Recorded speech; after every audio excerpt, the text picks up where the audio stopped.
போட்டி, 1 முதல் 3ஆம் வகுப்பு படிக்கிற மாணவர்களுக்கும் பேச்சு போட்டி என்று NMS கல்வி திருவிழா இதுவரை செய்யாததை வழிகாட்டும் விதமாக பெரம்பலூர் மாவட்டம் செய்திருக்கிறது.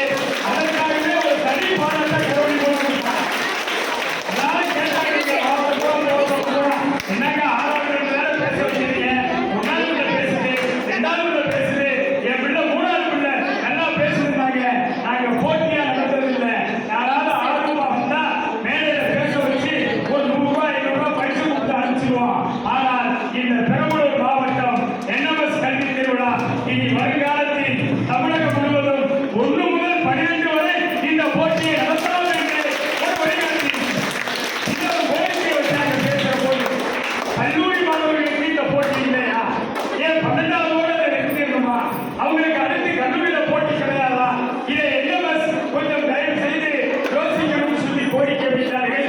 ஏற்கனவே 2019 திட்டமிட்ட போது பள்ளி மாணவர்களுக்கு தனியாக கல்லூரி மாணவர்களுக்கு தனியாக இன்னும் போட்டிகளை நடத்தி வந்தோம்.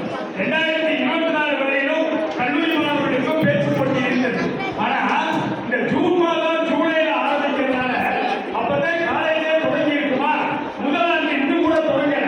அப்ப இந்த சூழல்ல மொத்தமே மாவட்டத்தோட பேச்சு போட்டிக்கு 5 பேரு 8 பேரு 4 பேரு இப்படி வந்தபோது ஒரு 50,000